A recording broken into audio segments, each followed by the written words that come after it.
طرف سے ایک سوال ہے کہ آپ کی جو تفسیر صغیر ہے یعنی کہ جماعت احمدیہ کی، اس میں جو معجزات کے بارے میں تشریح کی گئی ہے وہ کچھ اس قسم کی ہے کہ اس میں سے معجزوں کا رنگ بالکل ختم ہو جاتا ہے.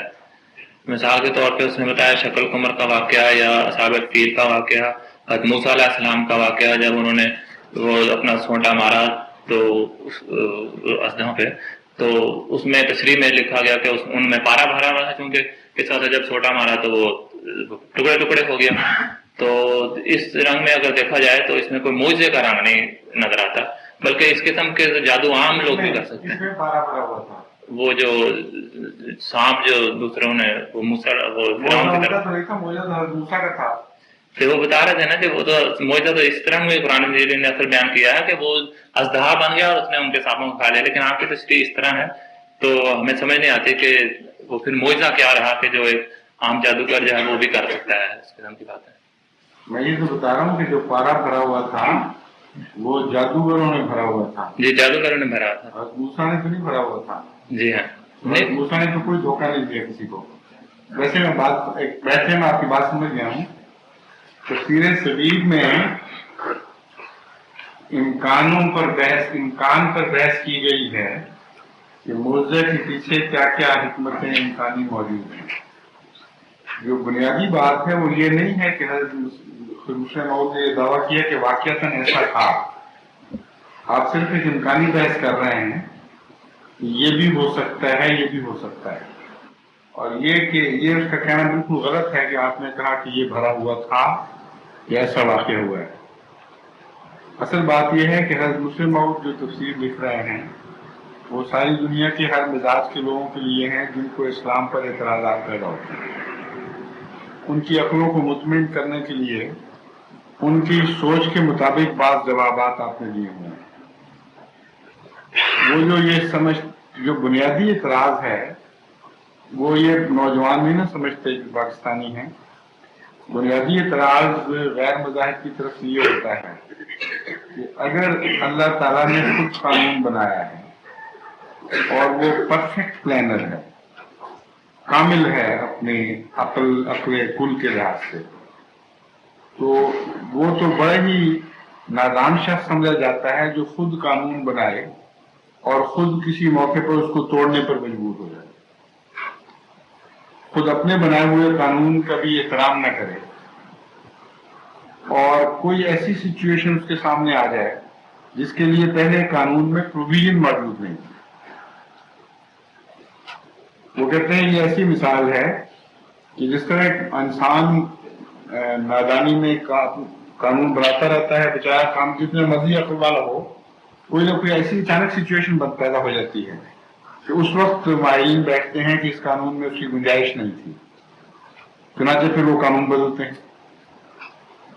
تو یہ غیر مسلم محققین یہ اعتراض کرتے ہیں، یا غیر مسلم بھی زیادہ تر دہریہ، کہ مذہب کا خدا عجیب ہے کہ وہ اتنی عقل بھی پھر نہیں کرتا کہ قانون میں ترمیم ہی کر لے، وہ اپنا بنایا ہوا قانون توڑ دیتا ہے اور اس کا نام تم معجزہ رکھتے ہو.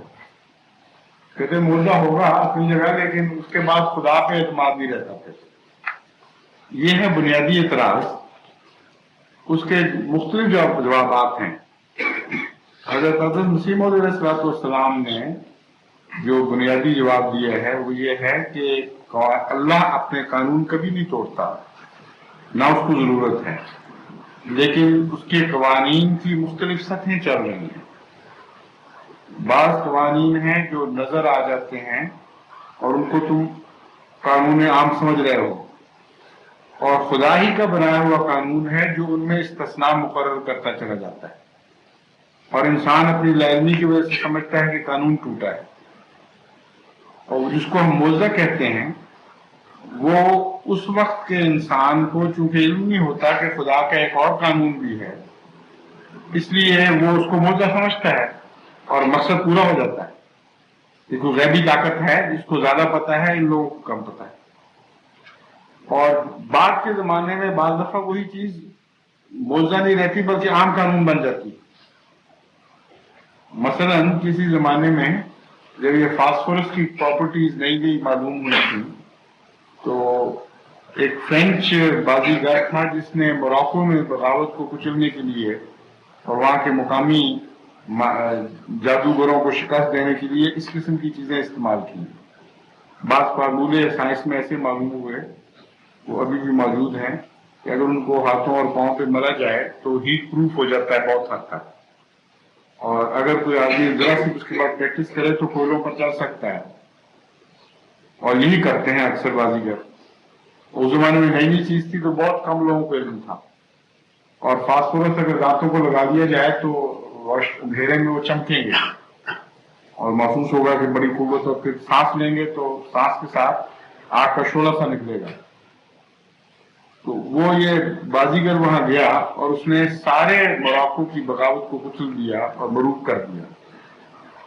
اب آپ کو علم ہے اس زمانے کے لوگوں کو، تو یہ موزہ نہیں ہے، عام بات ہے، لیکن اس زمانے میں موزہ تھا کیونکہ دنیا لا علم تھی. لیکن فرق صرف یہ ہے کہ وہاں انسان کے علم کا، اس زمانے کے انسان کے علم کا اور آج کے انسان کے علم کا فرق تھا. لیکن جب خدا دکھاتا ہے موزہ تو کلیتاً عام انسان سے لا علمی میں ایک ایسی بات کرتا ہے جو اس وقت کے قانون کے مطابق ناممکن ہے، لیکن قانون کے خلاف پھر بھی نہیں ہوتی. تو اس کو کہتے ہیں خارق عادت. حضرت خلیفۃ المسیح ثانی رضی اللہ تعالیٰ عنہ نے ان اصولوں کو پیش نظر رکھ کر بعض گتھیاں سلجھانے کی کوشش کی. چنانچہ آپ کو یہ خیال گزرا کہ اس زمانے میں جو جادوگر کو تو پاس تو کوئی طاقت نہیں ہے، وہ کرتا کیا ہوگا آخر.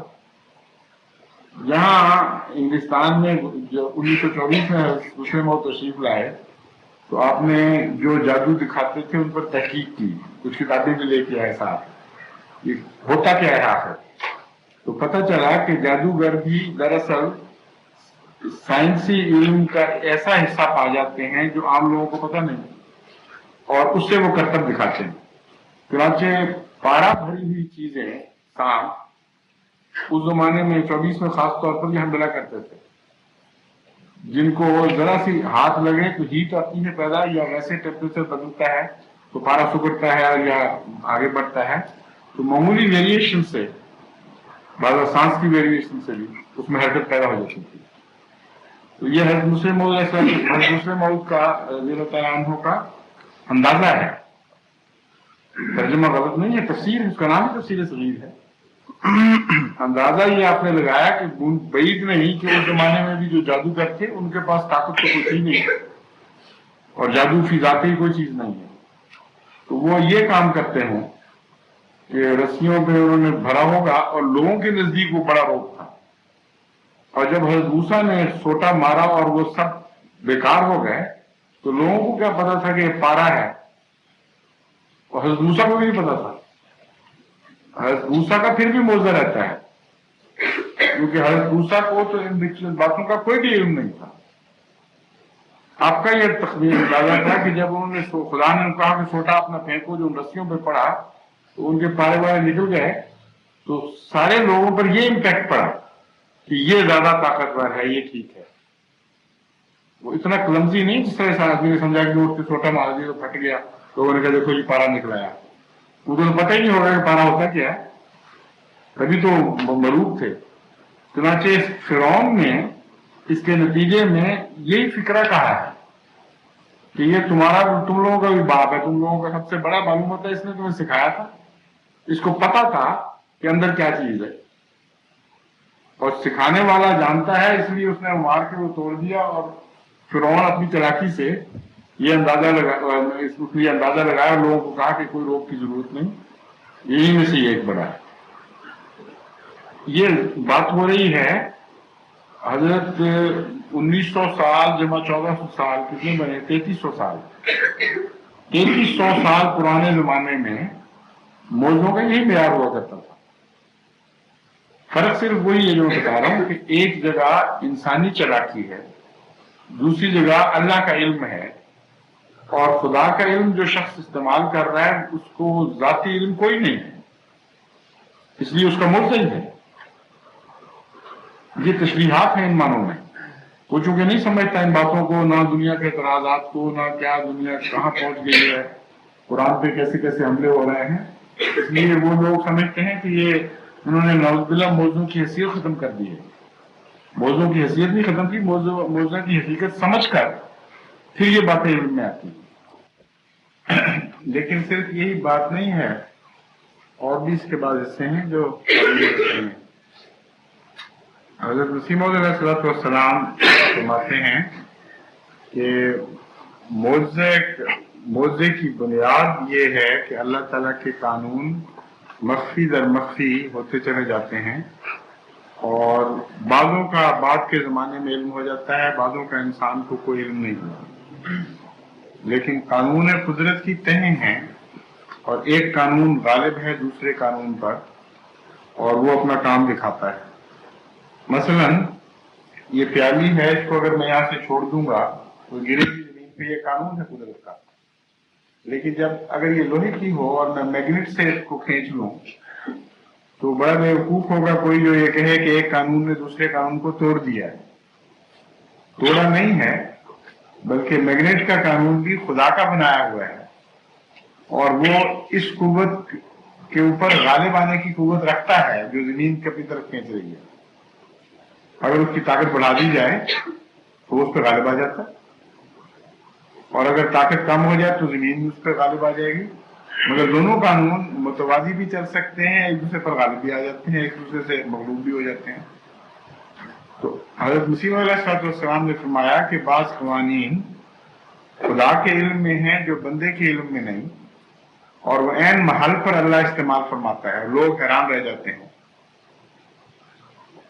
پھر اس کے بعد آپ فرماتے ہیں کہ یہ بات کہ خدا کس بندے کے لیے کیسا معجزہ دکھائے گا، یہ اس بندے کی اپنی کیفیت پر بھی ہے.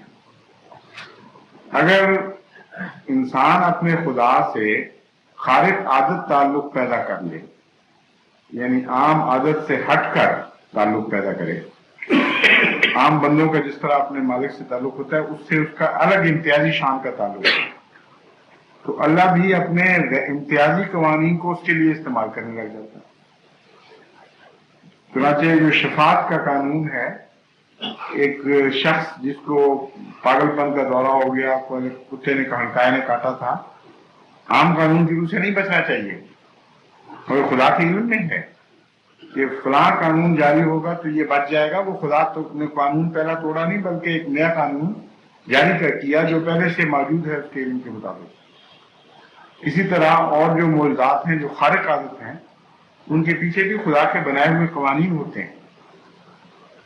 جہاں تک اس بات کا تعلق ہے کہ حضرت موسیٰ کے زمانے میں کیا ہوا، ہم یہ نہیں کہہ سکتے کہ یہ ہوا، ہم یہ کہہ سکتے ہیں کہ یہ ہوا ہوگا اگر تشریح کریں تو. واقعہ کے لحاظ سے تو ہمیں پتہ ہے کہ یہ واقعہ ہوا ہے، لیکن تشریح کے امکانات ہیں. حضرت مسیح موعود نے ایک امکان پیش کیا ہے، وہ ضروری نہیں کہ بیان ہوئی ہوا ہو. کئی جگہ ایسا ہوا ہے حضرت مسیح موعود نے ایک امکان پیش کیا، حضرت مسیح موعود علیہ السلام نے ایک سے زائد امکان پیش کیے ہیں. اور کوئی احمدی اگر جس کے دل کو جو لگے عقل کے مطابق وہ اگر اس کو تسلیم کرتا ہے تو ہرگز اس کسی بات کے خلاف نہیں ہے. ایک امکان کسی کی عقل کو مطمئن نہیں کرتا، ایک کسی کی عقل کو کر جاتا ہے، اس میں کوئی جرم نہیں ہے. اب وہ جو واقعہ ہے حضرت موسیٰ والا، اس میں ایک اور بھی امکان ہے، وہ بھی پیش کیا جا سکتا ہے. میرے ذاتی رجحان اس کی طرف ہے زیادہ بجائے پارے کے. وہ یہ ہے کہ قرآن کریم فرماتا ہے ساحروا اعین الناس، انہوں نے رسیوں پر جادو نہیں کیا بلکہ آنکھوں پر جادو کیا. اور مسمرزم کی دریافت سے یہ بات بہت کھل جاتی ہے کہ ایک انسان اپنی دماغی قوت سے کسی چیز کو کچھ اور دکھا سکتا ہے. یعنی نظر کا دھوکہ، واقعاتی طور پر کوئی طاقت نہیں تھی کسی انسان میں کہ رسی کی ماہیت بدل ڈالے، جو چاہے کر لے. فراڈ تو چل سکتا ہے، جس طرح کہ دوسرے موضوع نے فرمایا کہ پارے کے ذریعے فراڈ کیا ہوگا، لیکن ماہیت نہیں بدلی جا سکتی. ایک امکان دوسرا بھی ہے کہ کچھ بھی نہ بدلا ہو اور انسانی نظر کو باندھ دیا جائے. اور اس کے اتنے کثرت سے شواہد ملتے تھے ہندوستان میں بھی دوسری جگہ بھی کہ ایک مسلمہ بات تھی. لیکن اب تو سائنس نے باقاعدہ ایک علم بنا کر تحقیق کی ہے, ثابت کر لیا ہے کہ ذہنی طاقت سے نظروں کو باندھا جا سکتا ہے, دھوکہ دیا جا سکتا ہے, ایک تصور پیش کیا جا سکتا ہے جو ناموجود ہو. چنانچہ میرا ذہن اس طرف جاتا ہے کہ یہ ہوا ہو, یہ بھی ہو سکتا ہے کہ یہ ہوا ہو سحر عالم الناصر سے کہ انہوں نے پریکٹس کی ہو مسمرزم کی اور رسیاں پھینکی اور دماغ میں یہ سوچنے لگ گیا کہ یہ سانپ ہے, اور ان کی سوچ دوسرے دنوں میں منتقل ہوئی اور وہ یہ سمجھے کہ واقعتاً سانپ ہے. حضرت موسیٰ علیہ السلام کو خدا نے کہا, وہ بھی ڈر گئے تھے, ان کو نہیں پتا تھا, وہ مغلوب ہوئے تھے, ان کو نظر آئے تھے سانپ. اس سے پتہ چلتا ہے کہ ان کی طاقت نہیں تھی. اگر تو ان کی طاقت غیر معمولی ہوتی اور انسانی ہوتی تو ان کو سانپ نظر ہی نہیں آنے چاہیے تھے, کیونکہ غیر معمولی طاقت کا انسان کمزور طاقت کے دماغ سے مغلوب نہیں ہوتا. خدا تعالیٰ یہ بتاتا ہے کہ وہ خوف زدہ ہو گئے, وہ گھبرا گئے تھے. اس وقت خدا نے اس وقت کہا, الہام دوبارہ فرمایا کہ موسیٰ سوٹا پھینک اپنا. جب سوٹا پھینکا تو اس وقت اللہ تعالیٰ کی قدرت غالبہ نے ان کے دماغ کے اثر کو بالکل ظاہر کر دیا, آنکھوں کے بندے ہوئے جادو کو کھول دیا اور ان کو حقیقت حال نظر آنے لگے. یہ بھی ایک امکان ہے, میرا ذاتی رجحان اسی طرف ہے کہ یہی ہے غالباً, لیکن ہو سکتا ہے اللہ بہتر جانتا ہے, چونکہ یہ بتایا نہیں کہ خدا نے صرف اصول پیش کیا ہے کہ آنکھ کا جادو تھا, وہ حقیقت کا جادو نہیں تھا. اسی طرح شق القمر کے متعلق یہ بات جو سائنسدان کہتے ہیں کہ ہمارے علم میں ہرگز یہ واقعہ نہیں ہوا اور چاند میں کوئی ایویڈنس نہیں ہے کہ چاند دو ٹکڑے ہو کر الگ الگ ہو گئے. حضرت مسلم موعود نے اس کی ایک توجہ پیش کی. حضرت مسیح موعود علیہ السلام نے کئی توجیحات پیش فرمائی. آپ فرماتے ہیں کہ ہو سکتا ہے ایک عالمی کشف ہو, یعنی بعض کشوف ایسے ہیں جن میں ایک سے زیادہ انسان ایک نظارہ دیکھ لیتے ہیں.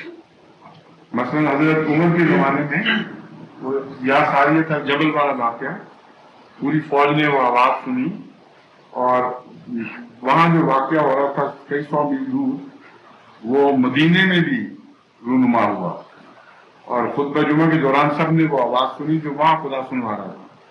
تو میس کشف اس کو کہتے ہیں. حضرت مسیح علیہ السلام فرماتے ہیں کہ ممکن ہے یہ بھی ہو سکتا ہے کہ اللہ تعالیٰ کی قدرت غالبہ سے اس زمانے کے بنی نوع انسان کو یہ دکھائی دیا گیا.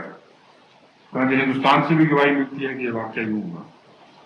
دوسرے بھی امکانات ہیں اور خدا چاہے تو پھاڑ کے ملا بھی سکتا ہے. اس میں جو امکانات ہیں ان میں ایک یہ بھی ہے کہ آتشگیر مادہ پھٹا ہو, سائنسدان کہتے ہیں وہ نہیں تھا. لیکن ایک اور ہے جس کو سائنسدان اب ثابت کر رہے ہیں خود, اور چند سو سال پہلے ہندوستان میں بھی یہ واقعہ گزرا ہے کہ بعض پادریوں نے چاند کے اوپر چاند کو یا کسی سیارے, چاند کو کسی اور سیارے کو دو ٹکڑے ہوتے دیکھا. لیکن واقعہ یہ ہے سائنسدانوں نے اس کو کیلکولیٹ کر کے بتایا ہے کہ بڑا بھاری میٹیور یعنی شہاب ثاقب بہت بڑا اگر کسی سیارے پر گرے یا کسی آسمانی ہیونلی باڈی پر گرے تو این ممکن ہے کہ اتنا بڑا ڈسٹ کلاؤڈ اس سے اٹھے کہ وہ اگر ایک خاص لائن میں کلاؤڈ کریٹ ہو تو وقتی طور پر دیکھنے والے کو یوں محسوس ہوگا کہ وہ دو ٹکڑے ہو گئے, کیونکہ جہاں جہاں وہ ڈسٹ کلاؤڈ آیا ہے وہ حصہ نظر آنا بند ہو جائے گا اور اس دیر کا حصہ چمکتا رہے گا اس کا. ایک اور یہ ہو سکتا ہے امکان کہ کوئی دمدار ستارہ جو ہیوی دم رکھتا ہو وہ وہاں سے کراس کر جائے اس کے اینڈ مڈل سے, اور وہ جب کراس کرے گا تو اس وقفے کے لیے کیونکہ بیچ میں ایک لکیر سی پھر جائے گی, یوں لگے گا کہ دو ٹکڑے ہوئے اور پھر مل گئے. تو سائنسی امکانات تو اور بھی بہت سے ہیں. یہ واقعہ بہرحال مسلم ہے کہ ہوا ہے, اور جو کچھ بھی ہوا ہے وہ حضرت رسول کریم صلی اللہ علیہ وسلم کی اپنی طاقت نہیں ہے. اس کو موضوع کہتے ہیں. تشریح جو بھی آپ کر لیں موضوع پھر بھی رہے گا, اس لیے وہ اس کی غلط فہمی ہے کہ موضوع کی شان کم ہو گئی. خدا پر سے اعتراض دور کرنے کے لیے ناجائز اعتراضات, تشریح پیش کرنا یہ موضوع کی اہمیت کو کم کرنا نہیں بلکہ دونوں مقاصد حاصل کرنا ہے. سمجھے؟